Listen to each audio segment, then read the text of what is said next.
네, 안녕하세요. 만나서 반갑습니다. 저는 놀이치료사 유은이라고 합니다. 오늘 저와 함께 놀이 인문학 강의 잘 노는 아이의 잠재력에 대해서 저와 함께 이야기를 나눠보고자 하겠습니다.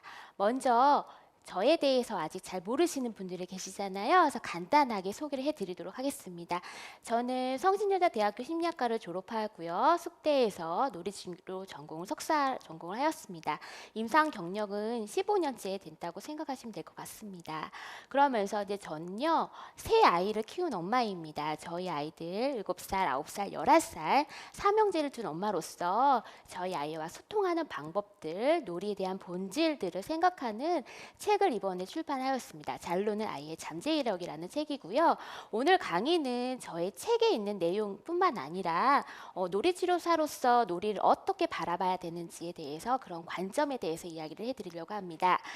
저는 아동 말달 심리치료 센터를 운영하고 있고요.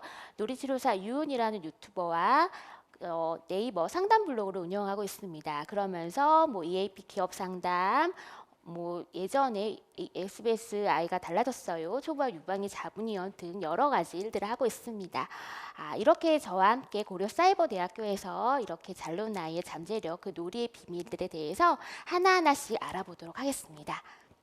오늘 저에게 주어진 시간은 대략 1시간 10분 정도 시간입니다. 초반부에는 놀이가 어떤 의미가 있는지, 그러면 어떻게 놀이를 잘하기 위해서 어떤 기술을 발휘해야 되는지, 그럼 현장에서는 어떤 놀이감이 있는지를 또 알아보고요. 후반부에는요, 실제 적용할 만한 놀이치료 기법에 대해서 이야기를 나눠보려고 하겠습니다. 자, 먼저 놀이의 의미에 대해서 생각해 보겠습니다. 놀이는 너무너무 중요하죠. 저는 제가 놀이치료사다 보니까 항상 버릇이 있어요. 어떤 거에 놀이라고 이야기를 불러요. 육아도 놀이, 육아 놀이, 형제 놀이, 부부 놀이, 자매 놀이 등등 이렇게처럼 모든 관점에서 놀이를 생각을 하는 마음이 있습니다. 그럼 놀이는요, 어떻게 바라봐야 될까요? 자, 이 그림을 보면은요, 어떻게 되어 있어요? 신체, 발달, 행동, 정서가 서로 맞물려져 있습니다. 아이들이요, 처음에 놀이평가를 하러 저한테 와요. 심리검사를 할 수 없는 아이들은. 그럼 그 아이들한테 놀이를 하는 장면을 보고서요, 이 아이의 발달 수준 알아볼 수 있고요. 아이가 행동에 대한 어려움이 있는지, 행동 조절에 어려움이 있는지, 아이가 놀이 장면에서 자유롭게 정서 표현을 원활하게 하는지를 관찰을 합니다. 그러면서 아이가 제 연령에 따른 발달 수준을 보이는지를 체크하고 있습니다. 그래서 여러분들도 현장에서 아이들 만날 때 신체 발달, 행동, 정서가 조화롭게 잘 보여지는지 그렇게 보실 수 있는 안목을 기르셨으면 좋겠습니다. 가장 중요한 거는요, 우리가 왜 놀이를 할까 물어보면요, 통하기 위해서 하는 거예요. 통한다라고 하는 거는요, 서로의 눈높이를 맞춘다라는 것인데요. 아이들은요, 선생님 제 문제는요 이런 거예요 라고 언어적으로 말할 수가 없어요. 그들은요, 뭔가 놀면서 자기 어려움을 재현을 해요. 그렇기 때문에요, 놀이라는 요소가 아이를 통하게 한다는 수단입니다. 자, 아동에게 있어서는요, 네모다. 뭐가 있을까요? 생각해 보셨으면 좋겠습니다. 놀이는요, 네모다. 저는 정의 한번 내려봤어요. 놀이는 첫 번째로 대화하고 언어이다. 놀이는 꼭 해야 하는 것, 함께 해야 하는 것, 즐거움, 상호작용, 직업, 교감, 활동, 재현이다. 이렇게 정의할 수 있어요. 가장 큰 글씨가 언어예요. 놀이치료실 가보지 않아도 매스컴에서 놀이치료실 장면을 보여지잖아요. 그럼 장난감들이 어떻게 되어 있어요? 바구니에 다 담겨놓나요? 그렇지 않죠. 어떻게 해요? 서랍장에다가 다 이렇게 세워놔요. 피규어들을. 세워놓는 이유는요, 아이들이 여러 단어를 볼 수 있게끔요, 여러 가지 놀잇감 중에서 네가 원하는 걸 고를 수 있게끔 하는 걸 펼쳐서 보여주기 위한 겁니다. 그래서 어떤 아이들은요, 화가 난 아이들이요, 놀이치료실에 오는 아이들이 있어요. 그 아이들은요, 어떤 거에 꽂힐까요? 총, 칼, 뭔가 파괴적이고 뭔가 마음대로 하고 싶은 거에 막 꽂히고요. 어떤 아이는 막 이기고 싶고 잘하고 싶고 이런 유등감에 대한 이슈가 있는 아이들은요, 어떤 걸 고를까요? 딱 봐서 내가 잘할 수 있는 게임류를 고른답니다. 그런 것들처럼 아이들은요, 선택하는 놀잇감이요, 어떤 언어를 말해주는 거예요. 어떤 단어라고 생각하시면 될 것이고요. 놀이는요, 꼭 해야 되는 거예요. 아이들이요, 잘 못 노는 아이들이 있어요. 어떤 아이들이 못 노는 줄 아세요? 발달 지연이 심각하게 지연이 된 아이들은요, 그 아이들은요, 놀잇감에 대한 흥미조차 없어요. 그 아이들은요, 탐색 놀이도 하지 않아요. 그래서 놀이는요, 꼭 할 수 있게끔 우리가 그 능력을 길러줘야 되는 것도 포함이 되고 있습니다.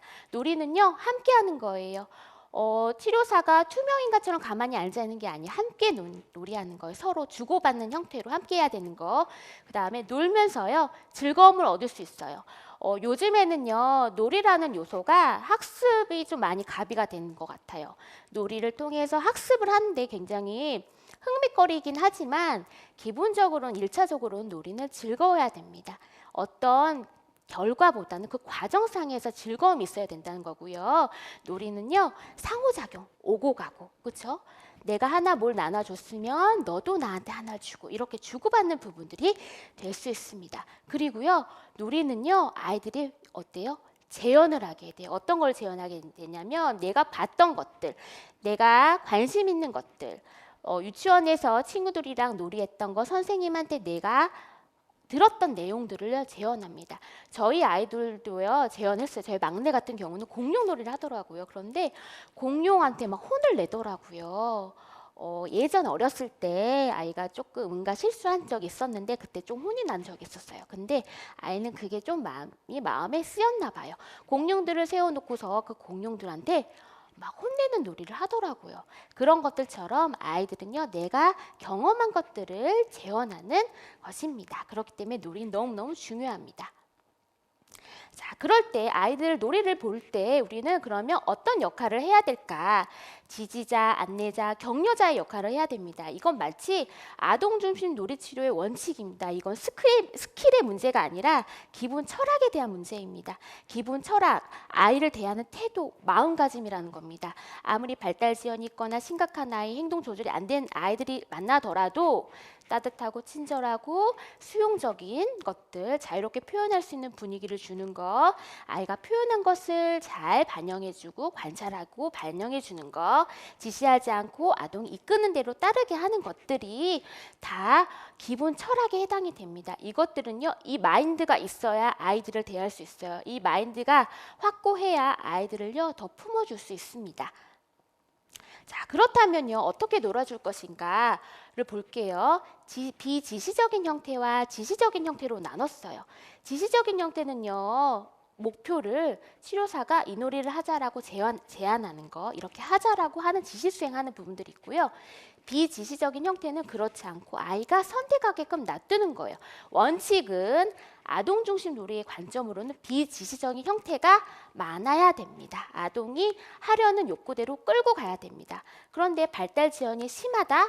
그렇다라고 하면은 약간의 지시적인 형태도 동반해도 괜찮습니다. 근데 일반적으로요, 보통은 정상 발달인 아이들 많이 만나잖아요. 그렇기 때문에 우리는 어떻게 놀아야 돼요? 비지시적인 형태로 아동 중심 놀이치료 관점에 따라서 놀이를 해줘야 됩니다. 자, 그러면 아이들은요, 어떻게 느낄까요? 아, 이 선생님은 조금 특별해. 엄마 앞에서 이 행동을 했더니 막 혼나고 아니면 뭐라고 막 얘기를 안 좋은 이야기를 들었어 라고 느낄 텐데, 여기 선생님 앞에서는 내가 이런 행동을 하더라도 이해해 주네. 그리고 또 내 행동을 그냥 수용해주고 다시 되돌려주고 뭐라고 막 주도적으로 끌고 가지 않네. 되게 특별하다. 특이하다라고 느낄 거예요. 놀이치료사는요, 독특함, 특별한 존재로서 인식이 있어야 돼요. 아동이 느끼기에. 하나의 행동을 하더라도 다른 사람들이 하는 것처럼 평가하는 반응이 아니라 얘가 왜 그 행동을 했을까에 대한 이해, 그리고 독특한, 특별한 존재로서의 이해를 많이 드러나게끔 해줘야 됩니다. 자, 아이들은요, 저는 놀이치료가 15년 정도 됐지만 만 15개월 기저귀 찬 아이부터 놀이치료를 하기도 합니다. 그런 아이들은요, 말을 잘 못해요. 못하는 아이들도 있어요. 그리고요, 막 신나는 마음도요, 막 펄쩍펄쩍 뛰고요, 행동으로 표현해요. 행동으로 감정을 표현해요. 언어가 지연이 있거나 말 표현하는 게 서툰 아이들 같은 경우에는. 그렇기 때문에 우리는 아이 행동 하나하나 혹시 이 행동에서 아이의 감정을 표현하는 건 아닐까 한번 유심히 봐야 됩니다. 아이가 처음에는 놀이치료실에 왔을 때 별로 아무런 무표정하게 왔는데 점점점 1회기, 2회기 하다 보니 아이가 점점 정서적인 표현이, 긍정적인 정서 표현이 늘어나고 또 부정적인 표현도 간혹 있는지 그런 거를 체크할 수 있어야 됩니다. 그래서 놀이치료 장면에서는요, 고립감에서 친밀감의 형태로 나타나게 됩니다. 또 아이는요, 놀이를 통해서요, 생각과 감정을 표현해요. 조금 큰 아이들 같은 경우에는요, 마치 내 얘기가 아닌 것처럼 놀이를 통해서요, 제3자의 이야기처럼 가장해서 이야기를 해요. 그렇기 때문에 우리는 얘가 너의 얘기를 마치 상상놀이처럼 하는구나 라는 걸 알 수 있어야 돼요. 그래서 아이가 자기 어려움을 선생님 제 어려움이 이런 거예요 라고 표현하면 좋겠지만 그런 아이는 많이 적기 때문에 노래 장면에서라도 자기의 어려움을 좀 표현할 수 있도록 기회를 주어야 된다는 것을 알고 있으면 좋을 것 같습니다. 그렇기 때문에 아이와 관계에서 빠질 수 없는 건 뭘까요? 놀이예요. 그렇죠? 놀이는요. 아마 저는 제가 놀이치료사다 보니까 저는 평생 놀이를 할 거예요.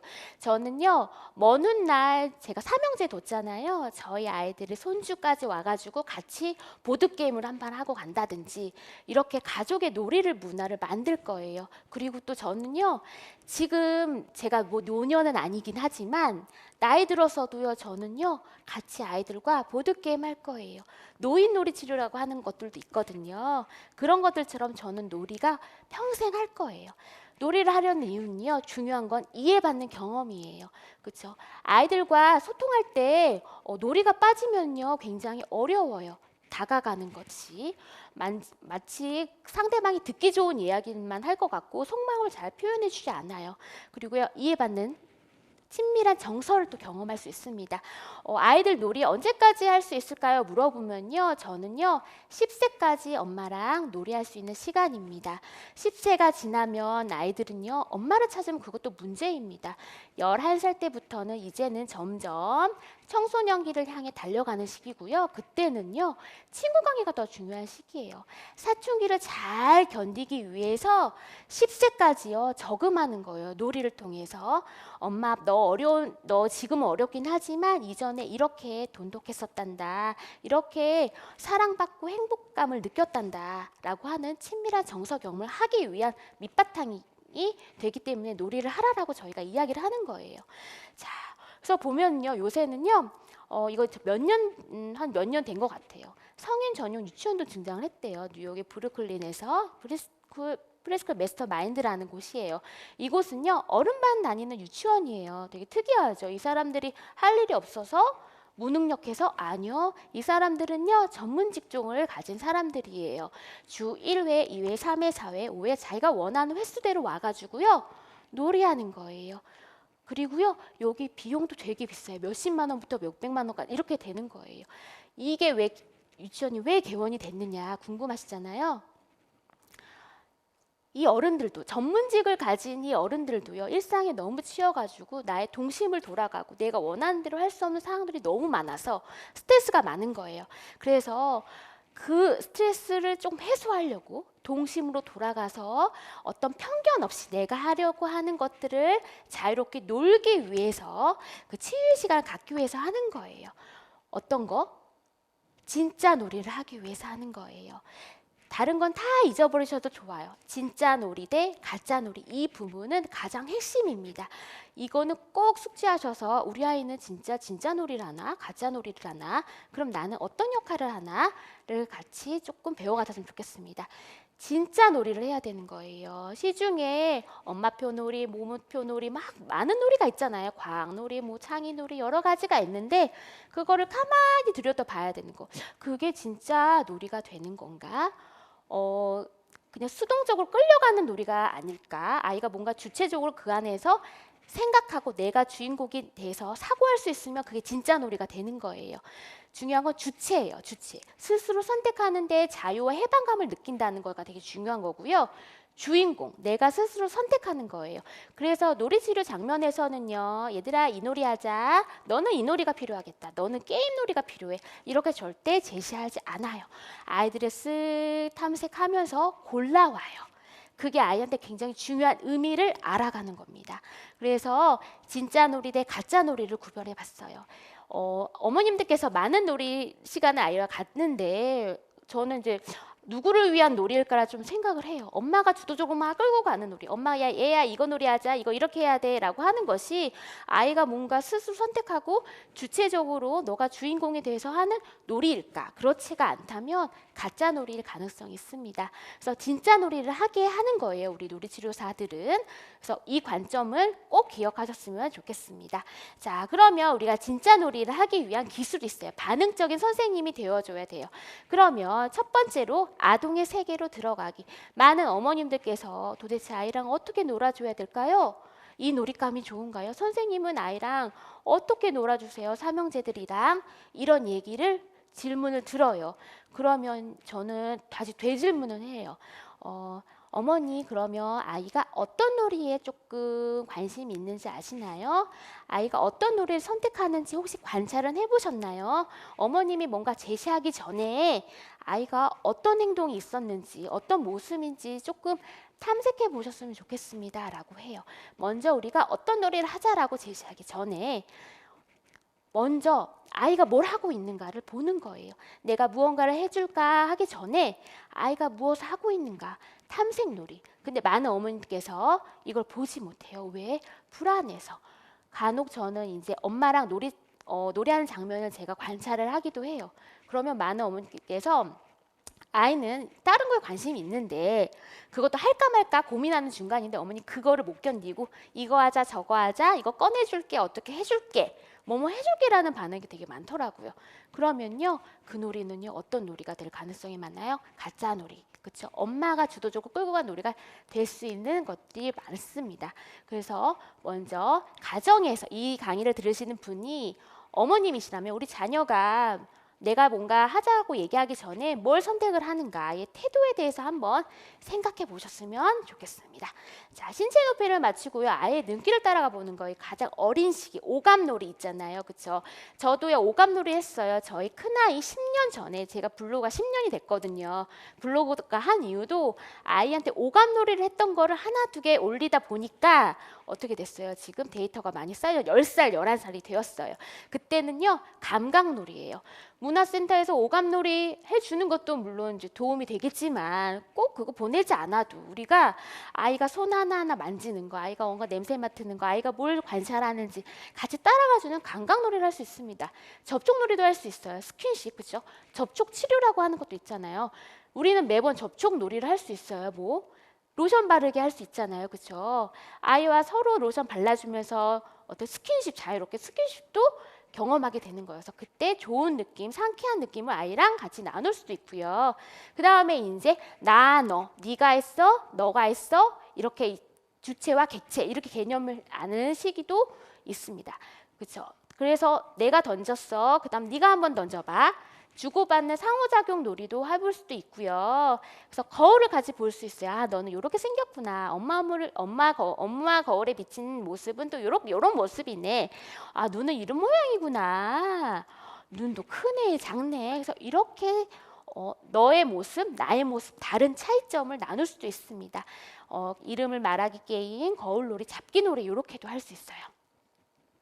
자, 그 다음엔요 로션 발라주기, 과자 먹여주는 게 너 한 번, 나 한 번, 그쵸? 엄마도 먹여줬다가 아빠도 먹여줬다가, 그쵸? 눈 가리고 얼굴 만져보기 이런 것들이 대부분 오감놀이, 어떤 촉감 상상 이런 거가 연관이 됩니다.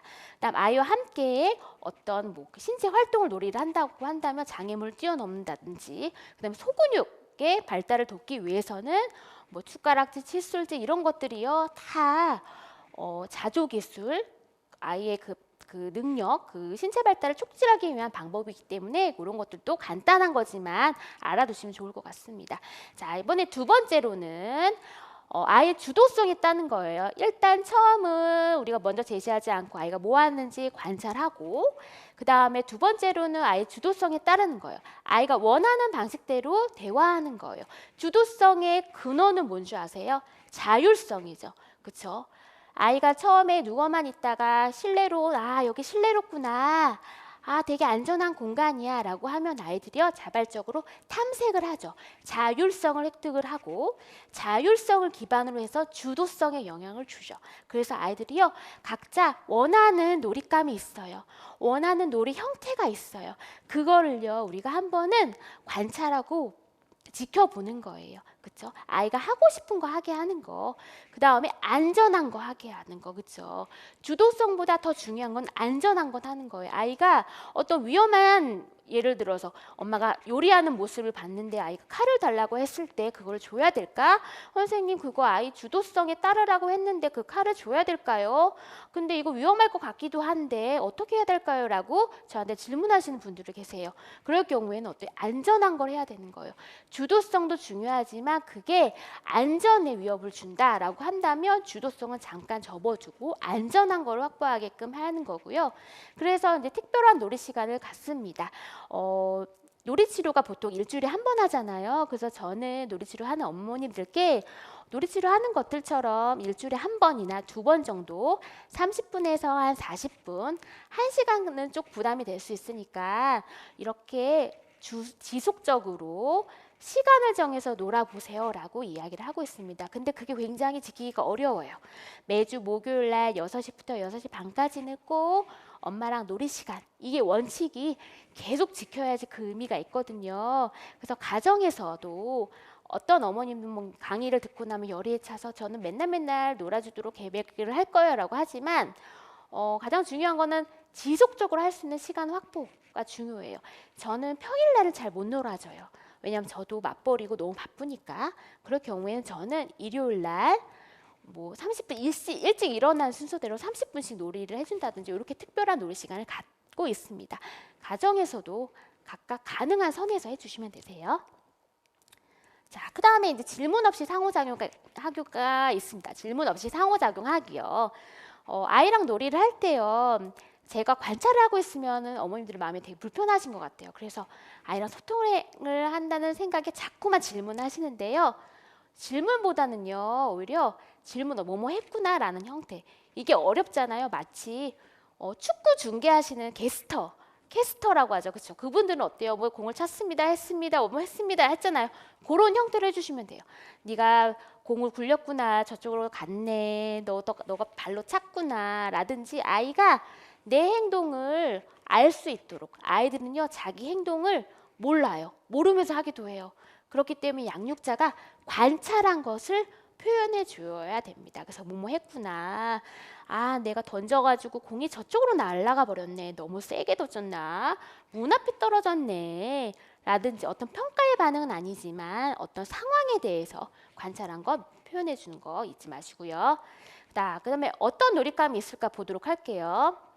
제가 총 5가지 영역으로 정해봤습니다. 이건 보통 방문 놀이치료, 가정에서 방문했을 때 꼭 구비해야 되는 놀잇감을 정리해봤어요. 이거랑 똑같은 건 아니지만 가정에서 분명히 다 비슷한 건 있을 거예요. 그래서 어떤 항목들이 있는지 조금 알아보도록 할게요. 가족 양육과 관련된 장난감이 있어요. 가족 인형, 인형의 집, 주방용품, 손인형, 그쵸, 모자나 등등. 이거는 가장 기본적인 거예요. 어느 집에 다 분명히 있잖아요. 그런 것들이 가족 양육과 관련된 장난감류라고 생각하시면 될 것 같습니다.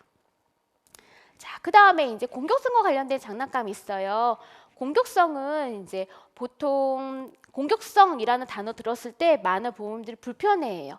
왠지 이 놀잇감을 하면 안 될 것 같은 물어봐요. 왜 어머니 이 놀이 시간에 이 놀이를 하면은 뭐가 걱정이 되세요? 라고 물어보면 많은 어머님들께서 여기서 놀이하는 것처럼 바깥에서도 다른 사람을 쏘지 않을까?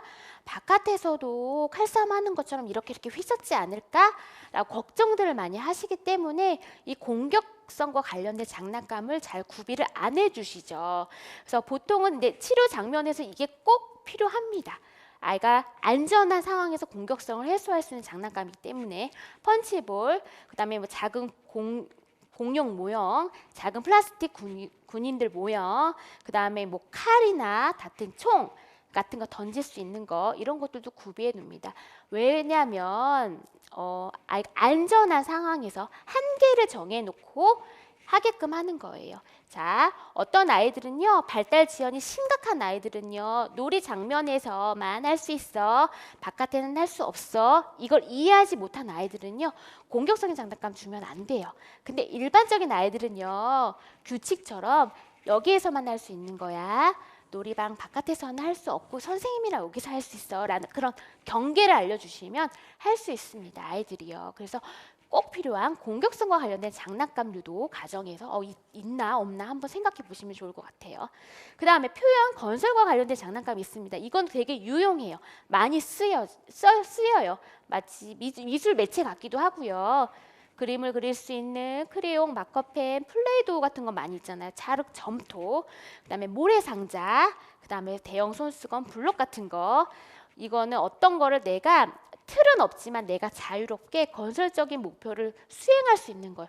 블록을 쌓을 수도 있고요. 플레이도우를 가지고 내 맘대로 할 수도 있어요. 그렇죠?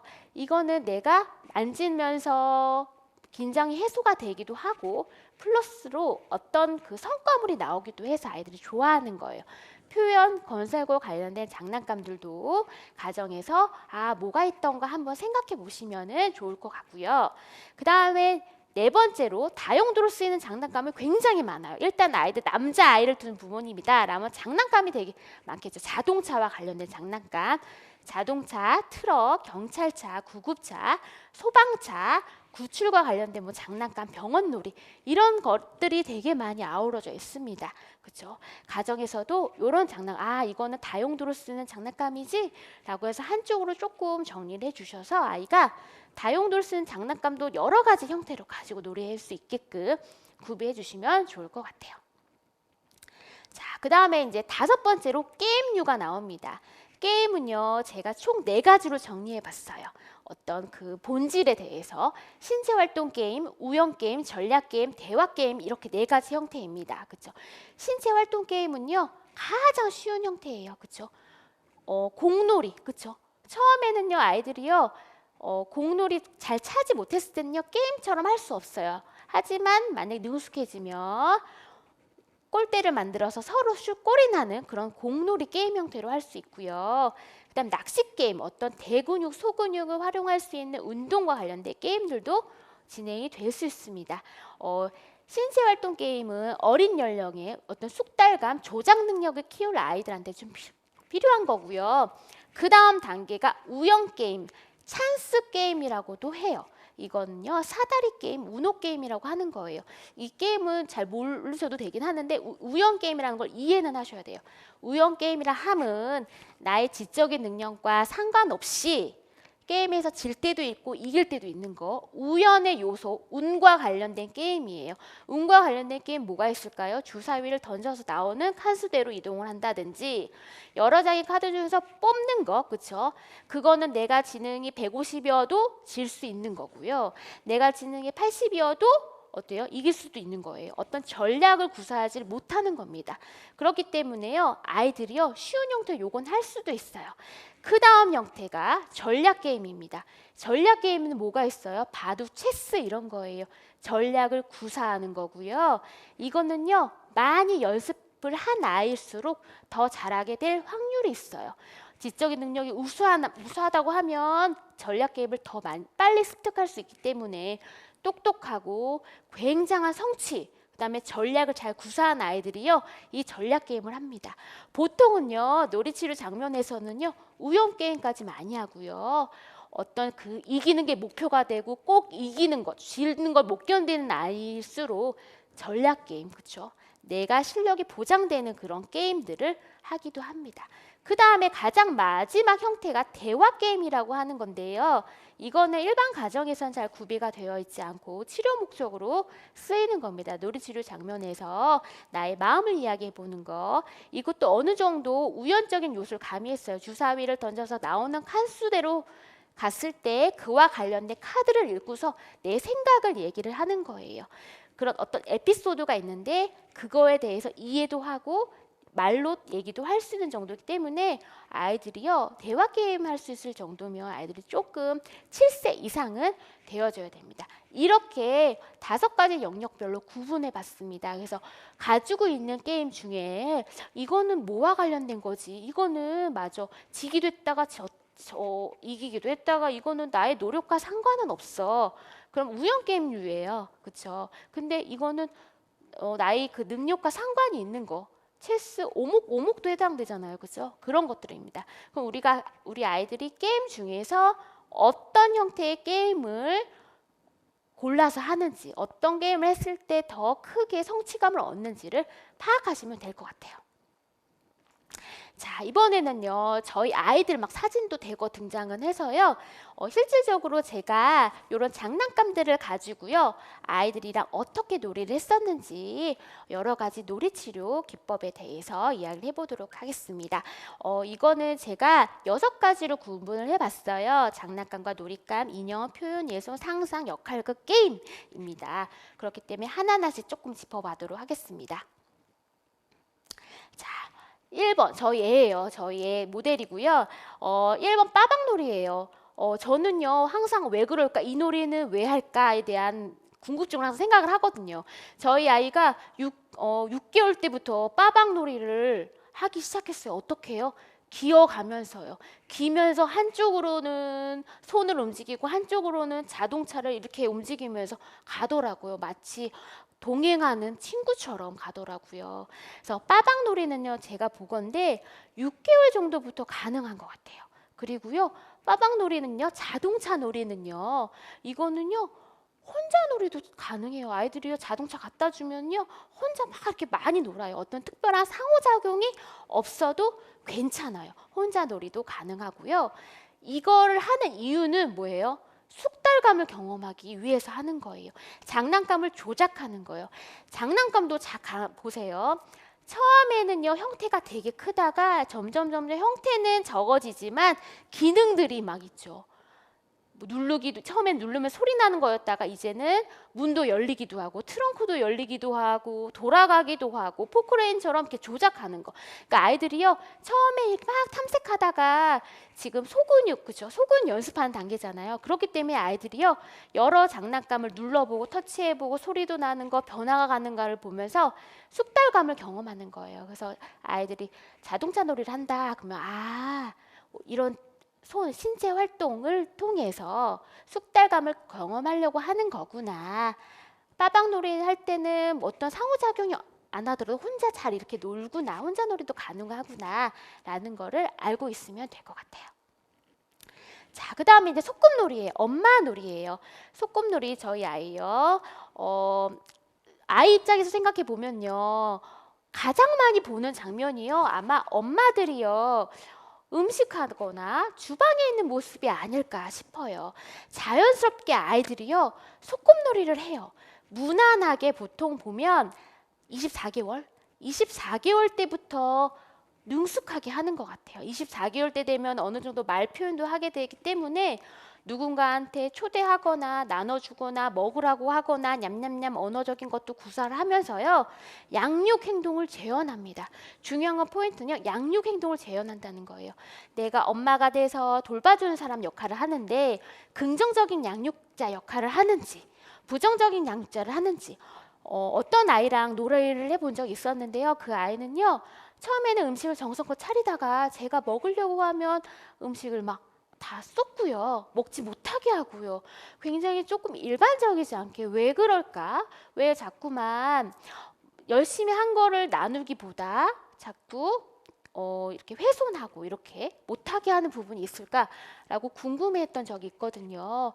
그러면 긍정적인 양육을 행동을 재현할 수 있고요. 또 부정적인 행동 양육을 재현할 수 있습니다.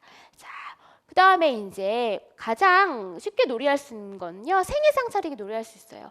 여러 가지 소품을 막 갖다 놓고서요. 어떻게 해요? 생일 축하합니다. 진짜 음식을 만드는 게 아니니까 그렇게 힘은 많이 안 들잖아요. 여러 가지 상에다가 아이가 좋아하는 음식을 갖다 놓고 케이크 같은 것도 장난감 케이크를 갖다 놓고서 생일 축하하면서 너는 엄마한테 어떤 이야기 듣고 싶으니? 내년에는 이런 것들도 되게 잘할 수 있겠다라고 해서 기대감 같은 것도 이야기를 해줄 수 있습니다. 그래서 생일 상사를 통해 가지고요, 아이가 평소 듣고 싶은 말들을 물어볼 수도 있고요. 또 그걸 통해 가지고 엄마가 소통할 수 있습니다. 어떤 거? 너가 이렇게 태어남으로 인해서 엄마 아빠가 너무너무 기쁘고 너로 인해서 굉장히 행복감이 많다라고 하는 걸 평상시에 많이 표현 못 하잖아요. 그러니까 놀이 장면에서 표현할 수 있습니다. 자, 그 다음에 이제 가게놀이예요. 옆에 있는 거는요, 저희 아이가요 만든 거예요. 그린 거예요. 뭘 그렸을까요? 카드예요. 신용카드예요. 아이가 가게놀이를 하면서 이런 거를요 만들어 오더라고요. 아마 마트 가서 엄마랑 장을 봤는데 엄마가 현금과 돈 같은 걸 안 내고 이런 딱딱한 거 이상한 카드를 내더라. 이게 뭘까 해서 자기도 계산하고 싶어 이렇게 만든 거예요. 그래서 신용카드를 만든 거고요. 소꿉놀이를 통해서 아이들은요 뭔가 공급을 받는다. 내가 힘든 거를 체험을 받는다라는 욕구 충족과 관련되어 있습니다. 그리고 또 좋은 물건에 대한 통제감을 경험하는 부분도 있습니다. 자, 그 다음에 이제 병원놀이입니다. 아이들 병원놀이 또 필요하잖아요. 제가 보건대 아마 엄마 아빠 놀이, 그 놀이는 보통 2세, 24개월 경에 보통 시작이 많이 되는 것 같고요. 병원 놀이는 조금 더 난이도가 있어서 아마 2세 반, 29개월 정도 경부터 시작이 되는 것 같아요. 병원 놀이는요, 뭔가 도움 행동이에요. 내가 의사가 되는 거예요. 우리 아이 큰아이, 그죠? 의사 선생님이 돼가지고요, 막 다독이고 있어요. 공룡들을, 곰인형이랑 그 아기 인형을요, 안고요. 이날이요, 저희 아이요, 무슨 일이 있었냐면요, 그 예방주사 맞아왔어요. 울었어요. 자기는 막 울었는데 주변에서 달래주는 모습을 봤잖아요. 그래서 그걸 바로 재현하더라고요. 마치 자기가 의사 선생님 역할이 돼서 주사도 놓고 울고 있는 아이 달래주는 역할을 재현하는 거예요. 권위자 역할을 하는 거예요. 의사 선생님 역할을 한다. 권위자. 선의를 행하는 권위자. 그렇죠? 그런데 의사 선생님도 되게 종류가 여러 스타일이 있잖아요. 되게 친절하신 의사 선생님도 있을 것이고 좀 딱딱한 의사 선생님들도 있고요. 그렇죠? 그래서 아이들이요. 언어 표현이 되는 아이들은요. 내가 봤던 의사 선생님 모습들을 재현할 수 있습니다. 자, 그 다음에 이제 해볼 수 있는 놀이는 로션으로 마음을 그려요. 아이가 아프다고 했을 때 연고는 아니지만 로션을 연고처럼 해가지고요. 이렇게 치료해주는 놀이를 간단히 해볼 수 있습니다. 자, 그 다음에 네 번째로는 블록놀이입니다. 블록놀이는요, 어떤 그 도전적인 과제예요.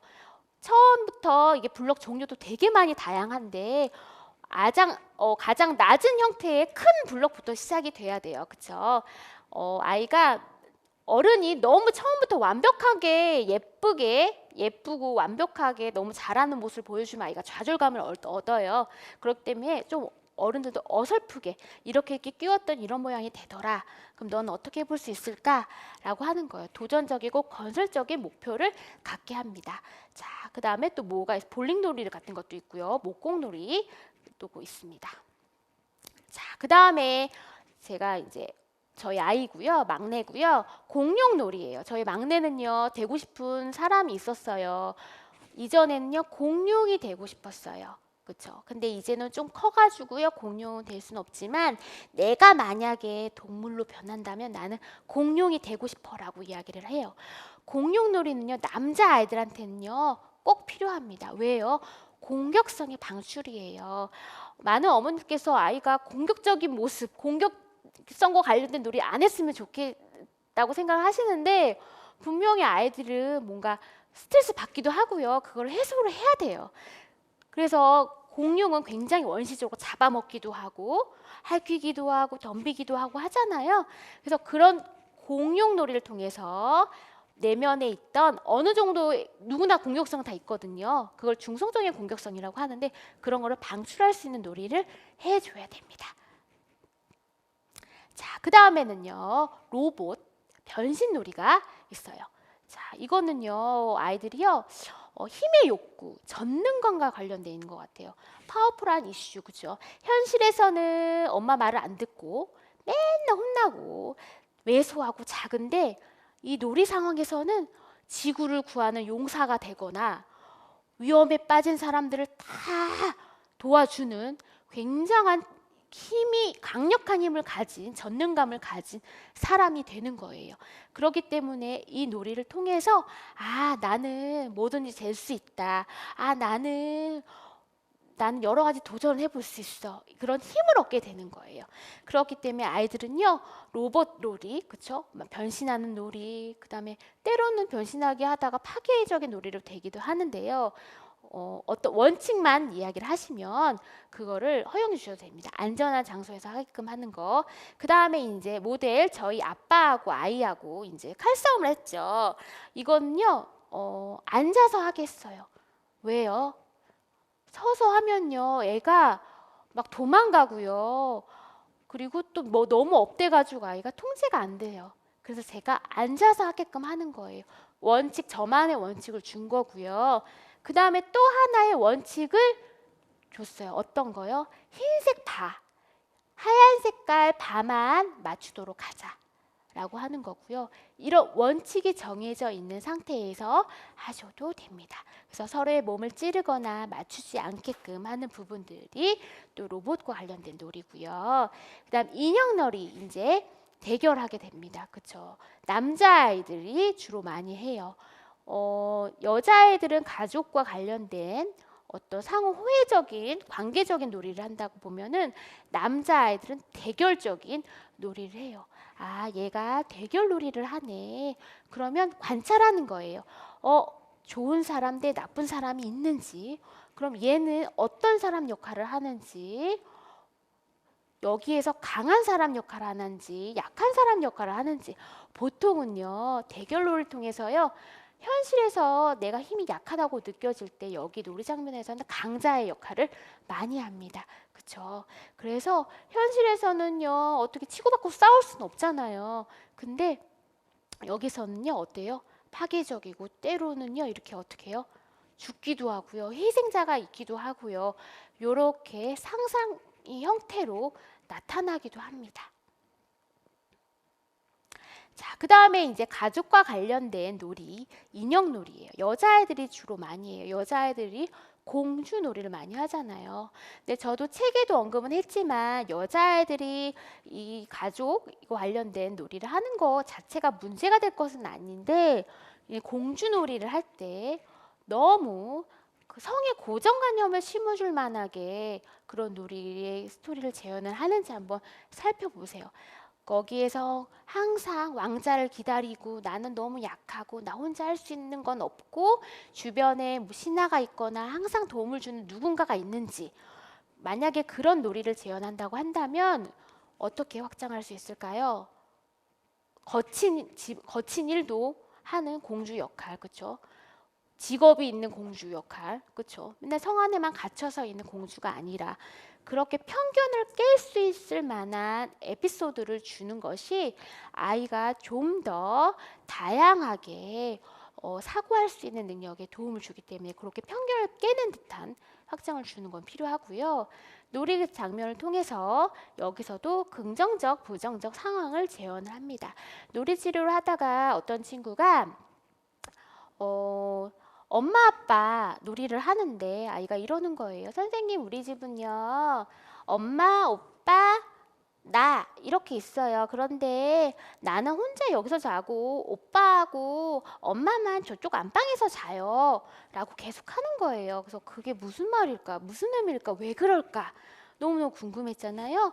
근데 이제 나중에 알게 된 것으로는 그분의 어머니께서 남편분과 오랜 연애를 하셔가지고 호칭상에 남편을 오빠라고 부르는 형태가 있었어요. 그렇다 보니까 아이는 아빠가 오빠기도 하네 라고 생각이 들어서 또 오빠라고 하고 아빠한테 오빠라고 하고, 그러니까 그런 모습들도 재현할 수 있어요. 아이들 놀이 보면요, 하나하나 어른들의 말투를 따라해요. 선생님 놀이 하는 거 보면요, 선생님들이 너한테 해줬던 멘트 같은 거 있잖아요. 그런 것들도 따라합니다. 그러니까 그런 거를 조금 관찰해 주셨으면 좋겠고요.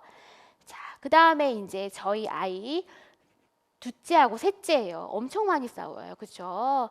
만약에 근데 이제 저희 아들과 예를 들면 싸우고 있는 것처럼 해보세요. 왜 싸우고 있나요? 라고 해가지고 조금 에피소드를 물어보기도 하고요.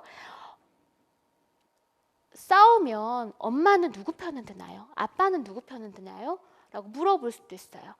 가족 중에 나를 가장 즐겁게 하는 사람은 누구인가요? 라고 물어볼 수 있어요. 그래서 가족 중에 가장 의미 있는 사람이 누구인지 알아보는 것도, 이런 질문지는 숙제하셔서 아이들한테 한 번씩 물어보시면 그냥 역할놀이처럼 아이들 쉽게 대답하거든요. 그러니까 그런 형태로 해주시면 될 것 같고, 그 다음에 손인형 극장이라 해가지고 각 등장인물을 소개하는 거예요. 골라보게끔 하는 거예요. 여기는 여러 가지 동물들이 있어. 엄마가 동물로 변하면 엄마는 어떤 동물로 변할까? 아빠는, 형아들은 이렇게 하는 거예요. 그래서 각각 선택한 동물이 만약에 사자라고 하면 이 사자는 얘 어떤 사람이야? 여기서 어떤 일이 벌어지고 있을까? 그럼 사자의 좋은 점은 한 가지만 말해줄래? 라고 해가지고 각각의 아이가 어떻게 동물 이미지, 동물 형태처럼 이미지를 하는지를 나눠볼 수 있습니다. 자, 이런 질문이 있어요. 내가 만일 동물로 변할 수 있다면 뭐뭐가 되고 싶다. 이건요, 아이들 심리검사, 문장완성 검사의 일부입니다. 이런 질문이 있어요. 아이들이요, 기록을 하거나 말로 하는 거거든요. 그러면 이제 저희 막내는 내가 만일 동물로 변할 수 있다면, 우리 막내는 공룡이 되고 싶다. 왜냐하면 공룡 힘이 세니까 라고 하는 거예요. 그럼 얘는 왜 힘이 센 게 중요한가? 저희 아이한테 물어봤더니 얘가 형이 2명이나 있다 보니까 항상 나는 형에 비해 뭔가 못하는 것 같고, 형들은 글자도 막 능숙하게 읽고 줄넘기도 너무너무 잘하고 잘하는 게 너무 많은데, 영어도 하고 되게 잘하는데 나는 할 수 있는 게 없어서 굉장히 스스로 작다고 느껴지는 부분이 있거든요. 그러니까 그런 부분, 너가 만약 동물로 변한다면 뭐가 되고 싶다라는 거예요. 저도 만약 적용해 볼 수 있어요. 내가 만약 동물로 변한다면 뭐가 되고 싶다. 예전에 제가 어떤 그 심리단 그룹에서 이야기했던 건, 저는 카멜레온이 되고 싶다, 아니면은 카멜레온이 나의 모습이다라고 얘기했던 적이 있어요. 왜냐하면 여러 가지를 확확 바꿔서 한다. 카멜레온이 여기 갔다가 저기 갔다가 여러 색깔, 여러 적응 속도가 빠르잖아요. 그런 형태. 나는 여러 가지를 빨리빨리 하는 속도가 있어서 나는 아마 카멜레온인 것 같아라고 했던 부분이 있는 것처럼 이렇게 한번 얘기해 주시면 좋을 것 같고요. 감정 단어라고 해서 이거는 자꾸 잊어버려. 저도 자꾸 잊어버리기 때문에 냉장고에 붙여놓는 거예요. 감동적인, 자랑스러운 등등. 놀이를 하고 나서 가장 중요한 포인트는 뭔지 아세요? 이거예요. 게임을 하든 뭘 하든 역할놀이를 해소하기라곤 했잖아요. 그럼 물어보는 거야. 너 기분 어땠어? 편안했어? 아니면은 기뻤어? 원하는 놀이를 해서? 아니면 만족스러웠니? 아니면 좀 뭔가 좀 이런 놀이를 해도 되나? 불안했니? 라고 해서 이거는 오늘 하루하루를 점검을 하는 거예요. 마치 미세먼지가 있던 날, 미세먼지 좋음, 나쁨 이런 게 있는 것처럼 내 기분 상태도 오늘 하루 내 기분이 좋은가 나쁜가, 즐거운가 유쾌한가 파악하는 것처럼 하는 겁니다. 그래서 이거는 그냥 검색어에 감정 단어라고 치면은 한 몇십 가지가 쭉 나와요. 그러니까 이거는 가장 많이 보는 곳. 저는 제가 가장 많이 보는 곳이 냉장고이기 때문에 붙여놓고서, 아, 내 기분 어땠지? 나 좀 불안하긴 해. 나 강의하느라 지금 삼형제들 아빠한테 다 맡겨놓고 왔거든. 아, 밥은 잘 먹고 있나? 불안하기도 하고. 이런 느낌들을요, 내가 많이 알고 있어야 우리 아이들한테 얘기해 줄 수 있어요. 그런 부분들도 숙지하시면 좋을 것 같아요. 자, 색종이 형사라고 해가지고요, 색종이 형태로 그 색종이의 색을 보고서 내 기분을 표현하게끔 하는 거예요. 여러 가지 색. 그럼 저는 얘기해야죠. 너희들이 싸울 때, 엄마 삼형제가 싸울 때 엄마는 어떤 색깔인 줄 알아? 검은색. 그러면 이제 둘째 막내가 얘기해요. 엄마, 그럼 나는 형아랑 싸울 때 나는 빨간색이야 라고 해가지고 감정 단어 그 읽을 수 없고 어렵게 느껴지면 색종이, 너 기분을 나타내는 거를 골라봐 라고 해가지고요, 색종이 형용사처럼 해서 달력을 만들어 볼 수 있습니다. 내 기분을 표현하는 거 색종이를 활용해도 좋고요. 인색 채색 기법이라고 해서 이건 색채 심리를 전공하신 분들이 이렇게 이렇게 연구를 통해서 정의가 내려진 거예요. 간단한 거 볼게요. 노란색 행복한이잖아요. 왜? 아이들이요, 저기 버스 봐봐요. 어떻게 스쿨버스라고 해야 되나요? 아이들 차량 운행하는 버스 무슨 색깔이에요? 노란 색깔이잖아요. 그렇죠? 아마 아이들의 밝고 명랑한 행복감을 느껴주는 색채가 노란색이기 때문에 노란색을 많이 쓰는 거예요. 그죠? 화가 난다, 열받는다 이런 거는요 빨간 색깔이고요. 그 다음에 뭐예요? 흰색. 흰색이 긴장, 두려움이잖아요. 나 머릿속이 정말 하얘져서 너무 긴장돼가지고 이런 말이 있잖아요. 그러니까 그런 느낌인 거예요. 그래서 색채 심리를 전공하신 분들이 이렇게 단어에 대한 뜻 정의를 한 것을 아이한테 알려주고서 너 그림, 인체 그려보게 한 다음에 너 마음속에는 어떤 색깔이 많이 있어? 라고 해서 색깔 칠해보는 것들도 이렇게 해당이 되고 있습니다. 자, 그 다음에 이제 역할놀이를 가보도록 할게요. 자, 역할놀이는요 롤플레이라고 하는데요. 이거는요 유치원 장면에서 아이들이 많이 하죠. 여자아이들이 되게 많이 해요. 이거는요 뭔가 어떤 독특한 에피소드를 정해서 해볼 수 있어요. 소원이 이루어진다면 어떤 세 가지 소원을 말해주세요 라든지, 동화 속의 주인공이 된다면 누가 되고 싶은가, 그 다음에 선생님을 되어보자, 선생님 되어봐서 가르쳐주는 거, 아니면 선생님 역할을 어떻게 재현하는지 보는 거, 그 다음에 이제 아기가 되어보기라고 하는 거예요. 저는 아기가 되어보기를 저희 큰아이한테 하는 거예요. 왜요? 아이들이 없을 때, 큰아이하고만 있을 때 아기가 되어보기도 해요. 왜냐하면 우리 큰아이는 어린아이인데 동생이 벌써 2명이나 있어요. 그렇기 때문에 얼마나 그 형으로서 어깨가 무겁겠어요. 얼마나 뭔가 스스로 의식되는 부분이 많이 있겠어요. 자기도 응석 부리고 싶은데도 불구하고. 근데 동생이 있을 때 하면 얼마나 좀 애기 같아요. 형아 애기 같네 이렇게 놀리잖아요. 그렇기 때문에 없을 때, 단둘이 있을 때 아기가 되어 어떻게? 애가 키가 140이 넘는데 이불 크게 펼쳐놓고요. 우리 속삭에 이렇게 아이들 신생아 때 이렇게 싸잖아요. 이불에다가 이렇게 마치 속삭에 싸는 것처럼 해가지고 자장자장 해준다든지, 너가 이렇게 큰 걸로 인해서 엄마가 너무 기쁜 거를 표현해 보는 거, 그렇게 해볼 수도 있습니다. 그 다음에 이제 아이가 싸우는 아이들 같은 경우에는 무서워하거나 이런 아이들은 몹시 두려운 것처럼 해보세요라고 해서 이렇게 구체적으로 정해줄 수 있고요. 세상에서 가장 용감한 사람은 누구인가라고 이렇게 해서 아이가 어떤 대상에 대해서 동일시를 하고 어떤 대상처럼 용감하게 표현을 하는지를 재현해 볼 수 있습니다. 자, 그다음 짜증이 막 나요. 그러면 짜증놀이도 해보는 거예요. 몹시 화가 난 것처럼 해보세요. 왜 화가 났나요? 선생님한테 야단 맞은 것처럼 해보세요. 엄마한테 야단 맞은 것처럼 해보세요. 라고 해서 간혹 짤막한 시간에 역할놀이를 합니다. 자, 우리 역할놀이 하자, 30분 동안 하자. 저는 이게 시간적으로 안 돼요. 그렇기 때문에 아주 몇 분, 5분 상간에 왔다 갔다 하는 형태로 하고 있고요. 때로는 마음대로 놀이도 해볼 수 있어요. 나쁜 짓을 하는 것처럼 해보세요 라든지, 때로는요 제가 신하가 돼서 아이가 주인이 되고요, 주인님 놀이 마음대로 막 하도 막 시킬 때 있잖아요. 그럴 때는요 주인님이라고 제가 칭해주고요, 그때만 무리한 요구도 들어준다든지, 그렇게 역할놀이 해볼 수 있습니다. 자, 역할놀이의 기본은요 역할을 정하는 거예요. 어떻게 정해요? 엄마 무슨 역할 할까? 너는 무슨 역할 할래? 이렇게 조금 정리는 해주셔야 돼요. 안 그러면은 그 아이가 먼저 말해주는 아이가 있는데 말해주지 않는 아이도 너무 헷갈리거든요. 역할을 정하고 그다음 어떤 상황일까? 라고 해서 이때는 아이가 정한 대로 해주셔도 되고, 상황을 확장하는 거예요. 확장하는 그 우리가 아까 전에 에피소드 같은 거 있잖아요. 그러니까 그거를 숙지하신 거를 하셔서 개입을 하셔도 되고요. 그 다음에 이제 어떻게 하면 좋을까? 대처 방법을 나누는 형태로 이렇게 진행이 될 수 있습니다. 자, 인터뷰 놀이. 저는 아이들이 이제 간혹 싸울 때도 있지만 또 아이들한테 또 이제 좋은 멘트를 해주고 싶은 마음이 있으면, 나를 가장 기분 좋게 하는 말은 무엇인가요? 라고 해서 제가 장난감 마이크를 들고 이렇게 물어봐요. 그러면은 아이가 너만 잘한다라고 해줬으면 좋겠어. 엄마 내가 제일 사랑하는 거 맞지? 너가 제일 사랑한단다. 이런 얘기해줘라고 멘트를 들어요. 그러니까 그런 것들. 아이가 어떤 얘기를 해주는 걸 좋아하는지, 다른 사람을 기쁘게 하는 말을 해보세요 라든지. 이거는 저는 저희 막내한테 시키거든요. 너 엄마도 너한테 이렇게 좋은 말 해줬으니까 너도 나한테 이렇게 좋은 말 해줄래? 라든지 기쁘게 하는 말 해보자 라고 멘트를 물어볼 수 있습니다. 그 다음에 너를 신나게 하는 일은 뭘까? 어떤 거 할 때 좋아할까? 라고서 아이가 관심사를요 조사할 수 있어요.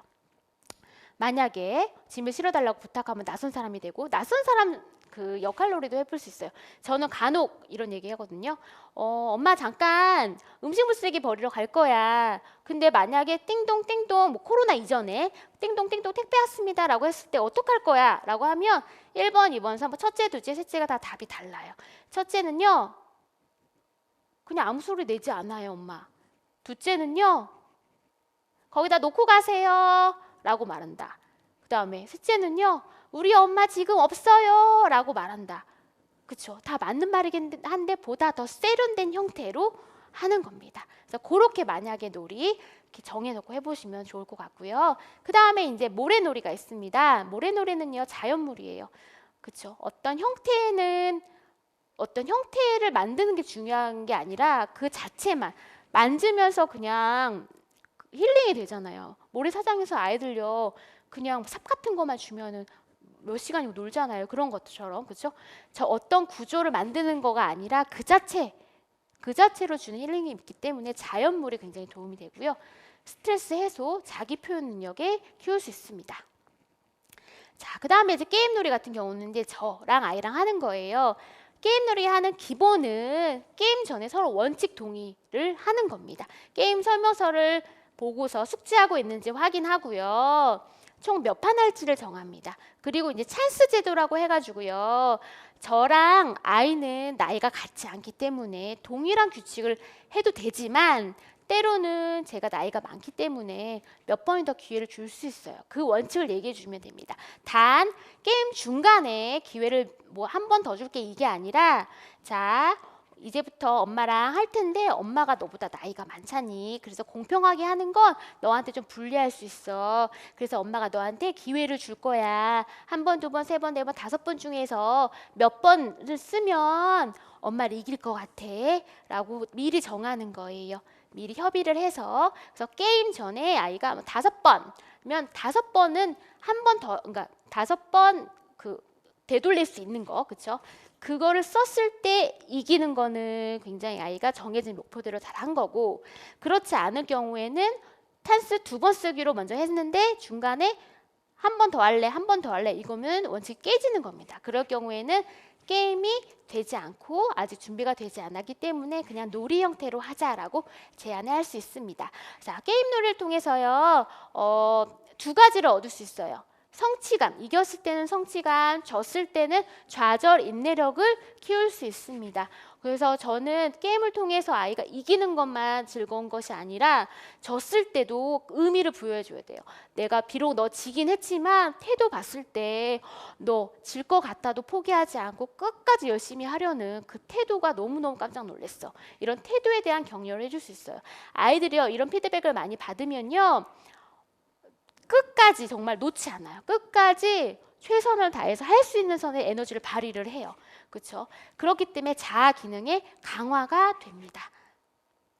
자, 아까 설명했지만 신체활동 게임, 우요 게임, 전략 게임, 의사소통 게임 가정에서 이런 것들이 있는지 조금 확인해 주시면은 좋을 것 같아요. 그래서 가장 쉽게 할 수 있는 거, 지금 뭐 이제 보통 보면은 학교 들어가면 전략 게임을 보통 하거든요. 그 전에는 미취학 아동들은 우영 게임까지만 하시면 될 것 같아요.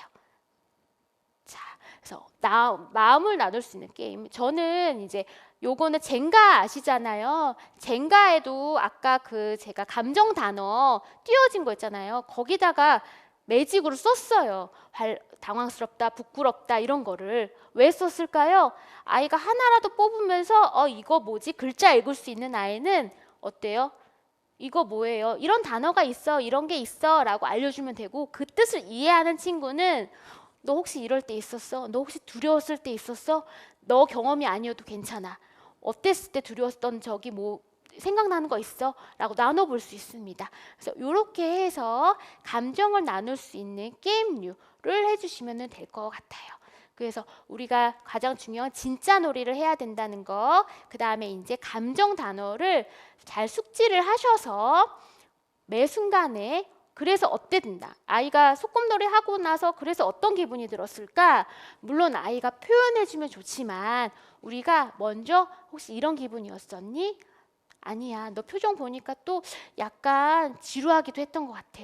이런 것 같으니 많이 알려주셔야 아이가 그거를 들을 수 있어요. 많이 들으면 자연스럽게 자기가 이렇게 표현할 수 있어요. 자, 그 다음에 게임놀이요. 그렇죠? 게임놀이 하고 나서 저는 그 감정 카드라고 해가지고 시중에 이런 카드가 있어요.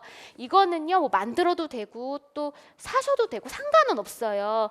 아이들이요, 뿌듯하다, 즐겁다, 신난다, 그 50가지, 60가지 단어들이 쫙 있는 거예요. 그러면 저는 글자 읽때는 잘 읽지 못했던 아이였을 때였는데 다 하고 나서 쫙 보여줘요. 표정으로라도 고르라고. 그러면 아이가 골랐어요. 뭔가 기분 좋고 막 으스대고 웃고 있는 듯한 반응이에요. 그게 뭐였을까요? 뿌듯하다예요. 그래서 모든 게임 하고 나서 감정 단어, 너 뿌듯했구나. 어떤 점이 뿌듯했는지 나눠볼 수 있어요. 그래서 어떤 놀이를 하더라도 기분, 어떤 감정이었는지를 그것만 연습하셔도 아이들은요, 익숙해지면 자기도 어느 순간에 그거를 써먹을 수 있어요. 그렇게 해주시면은 감정 읽어주는 거가 될 것 같고요. 감정을 나눌 수 있는 게임에서요, 간혹 반칙을 하거나 규칙을 어기는 친구가 있어요. 그럴 경우에는 우리 아이 이야기인데 마치 제3자 이야기처럼 게임을 같이 하는 친구가 만약에 너는 안 그랬지만 만약에 반칙을 하면 어떤 기분이 들까? 우리 한번 생각해 보자 라고 해서 나의 모습을 되돌아볼 수 있게끔 하는 거고요. 게임을 할 때 규칙을 제멋대로 바꾸는 아이가 있어. 이런 아이를 보면 뭐라고 말해주고 싶은가를 얘기해 주시면 될 것 같아요. 그리고 나서 무엇 때문에 이긴 것 같니? 무엇 때문에 진 것 같으니 그 통제 소재를 알아야 됩니다. 이거는요, 아이들이요, 자기 발전에 굉장히 영향을 줘요. 이긴 친구, 너 이겼다, 즐겁다 이게 아니라 무엇 때문에 이긴 것 같으니? 엄마 내가 이번에는 이렇게 전략을 잘 구사해서 이겼어. 이게 분석하는 아이들은요, 앞으로 더 성장할 수 있어요. 그리고 또 무엇 때문에 진 것 같으니? 저는 큰아이랑 게임하면서 좀 분석을 해요. 이거 너 이번에는 또 잘 안 된 것 같다. 뭐 때문에 잘 안 된 것 같으니? 라고 물어봐요. 단 저 좌절 인내력이 있는 아이한테는 우선 졌을 때는 물어봐요. 왜냐하면 지금 막 져가지고 너무 화가 나고 울고 이런 아이한테 무엇 때문에 진 것 같니? 라고 하면은 더 힘들거든요. 근데 우리 아이가 뭔가 감정을 잘 컨트롤하고 졌을 때도 자기 감정을 잘 조절할 수 있는 아이라고 한다면 무엇 때문에 진 것 같니? 무엇 때문에 이길 것 같니? 이렇게 통제 소재를 좀 물어보시면 좋을 것 같아요. 자, 이제 질문이 있나 한번 보는데 질문 있는 거 한번 제가 보고요. 조금씩 마무리를 하도록 할게요. 네. 자, 중요한 거는요, 제대로 놀아주는 거예요. 제대로 놀자라고 하면 진짜 놀이한다. 주체적으로 놀이한다. 아이가 살면서 주체적으로 뭔가 생각하고 결정했던 순간이 있나요? 되짚어보면 그렇지 않을 거예요. 학교를 가게 되고 학습을 하게 되는 순간 학습자가 되기 위해서 그 목표를 받아들여야 되잖아요. 그렇죠? 그러니까 그 제대로 학습자의 역할을 하기 이전 단계부터는 스스로 한번 실패하더라도 도전해 보는 거, 그 다음에 왜 안 되는지 생각해 보는 것들을 조금 할 수 있는 기회를 주면 더 좋을 것 같고요.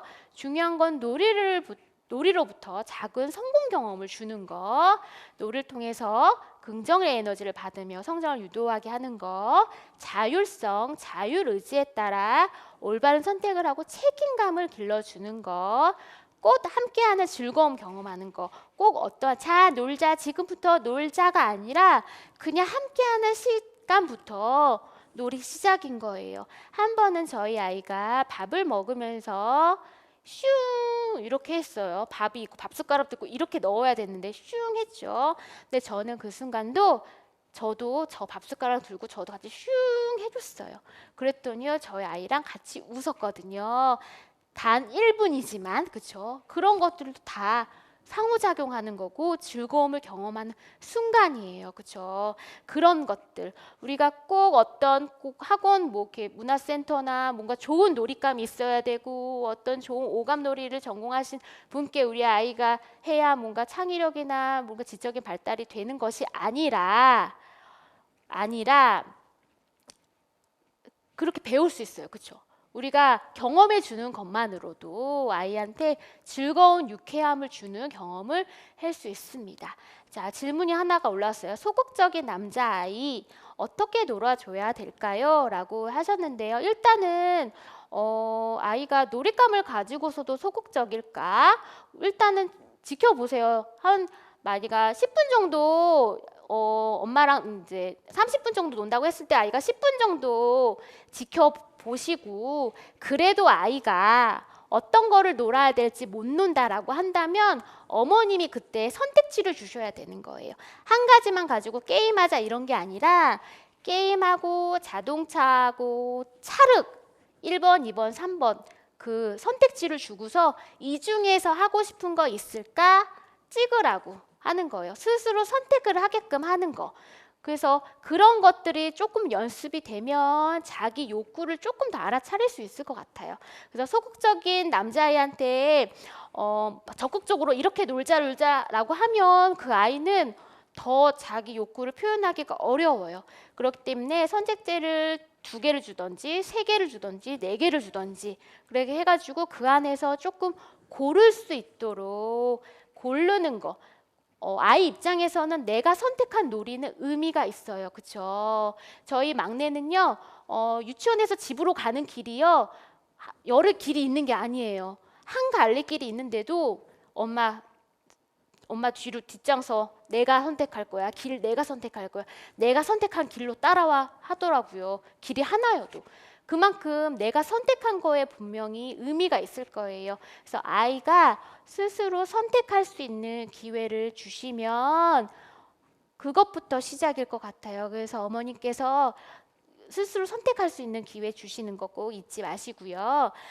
자, 꼭 놀이가 아니어도 돼요. 어떤 액티비티, 어떤 활동에도 괜찮아요. 그래서 저는요 항상 다 놀이라고 붙여요. 육아놀이, 형제놀이 다 붙여요. 아이 놀 때요. 이건 진짜 좀 오래됐지만 이때부터 아이 누워만 있을 때도 너 같이 함께 하는 거야, 함께 놀이하는 거야라고 해서 기차 놀이 할 때도 이렇게 같이 어때요? 같이 함께 막내는 놀 수는 없었지만 그래도 같이 놀이하는 것처럼 그런 분위기를 해줬고요.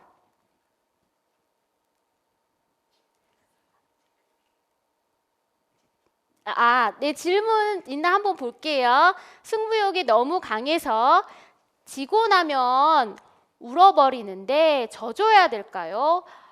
져줘야 되면은 안 돼요. 져줘야 되는 건 아니고요. 아이한테요. 찬스를 조금 줘보세요.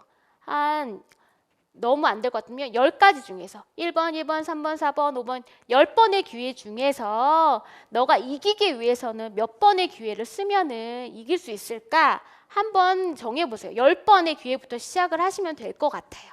왜냐하면 아이가 지금 좌절에 대해서 지금 너무 힘들어 하잖아요. 근데 그거를 어떻게 돼요? 봐주게 되면 아이는요 그 좌절 인내력을 더 키울 수가 없어요. 그렇기 때문에 찬스 제도를 활용하시면 좋을 것 같아요. 자, 그 다음에 이제 이거는 저희 애의 정말 교회 놀이, 이것도 다 놀이라고 이름을 붙였어요. 우리 가족 함께 예배 드리는 모습도 놀이처럼 하면 어떨까 해가지고 같이 기도하는 모습들도 우리 가족의 놀이다라고 이제 정했어요. 자, 이렇게 놀이는요 무궁무진하고요. 제가 누차 말하지만 장난감이 없어도 그쵸? 재활용 소품 가지고도 놀이를 할 수도 있고요. 그것도 없다 라면 말놀이 형태 로도 할 수 있어요. 그렇죠? 너무 완벽한 장난감은요, 아이들한테 더 안 좋을 수 있어요. 완벽주의 성향을 더 강화시킬 수 있는 부분들이 있기 때문에 어머님들께서 가정에서 있는 놀잇감을 활용하셔서 보시면 될 것 같고, 이 강의를 들으신 선생님 같은 경우에는 아이들이 이런 놀이는 어떤 의미가 있을까를 제가 오늘 했던 부분들을 숙지하셔가지고 이거는 이런 의미가 있었을까? 얘는 왜 그랬을까? 이렇게 호기심을 가지고 이렇게 생각을 하시면 좋을 것 같습니다. 저는 살면서 용기라는 단어가 되게 좋거든요. 새롭게 도전할 수 있는 용기, 그렇죠? 네, 제가 뭐 유튜버도 하고 여러 일도 많이 하지만 제가 잘하고 완벽해서가 아니라 새로운 또 기회가 있을 때 시도해 볼 수 있는 용기가 있는 거예요. 가정에서도 아이랑 많이 주신 분도 계시지만 놀아보지 못해서 아이랑 어떻게 놀아줄지 몰라요 라고 용기가 안 나시는 분들도 많이 있을 거라고 생각이 들어요. 그런데 중요한 거는요, 용기를 내셔야 되는 거예요. 그렇죠? 용기를 내서 가정에서 아이들과 많이 소통할 수 있으면 좋을 것 같고요. 힘을 낼 수 있는 용기. 아이들은 또 그 힘을 받아서 더 많이 성장할 수 있게끔 기회를 주셨으면 좋겠고, 오늘 이 시간을 통하여서 기존에 알고 있는 놀잇감에 대한 의미, 그 다음에 놀이를 어떻게 해야 될지에 대해서 배워가셨으면 좋겠습니다. 자, 그래서 마지막으로 서로의 긍정성 키워주기입니다. 나는 날마다 모든 면에서 점점 더 좋아지고 있다. 이건 저한테 하고 있는 멘트예요. 이 들으시는 분들도 스스로의 이름을 새기면서 우리 아이는 날마다 모든 면에서 점점 좋아지고 있다. 비록 오늘 난리치긴 했지만 내일은 그렇지 않을 수도 있기 때문에 스스로 잘한다라고 하는 긍정성을 키워주시고 또 용기를 내서 아이와 즐거운 소통하는 시간을 가지시기를 바랍니다. 저는 강의를 여기까지 마치고요. 유은이의 즐거운 놀이터를 들어오시면 제가 무료 상담도 해드리고 있으니 관심이 있으신 분들은 여기서 글을 남겨주시면 제가 답변을 해드리도록 하겠습니다. 저는 놀이치료사 유은이었고요. 다음번에 또 기회가 되면 찾아뵙도록 하겠습니다. 감사합니다.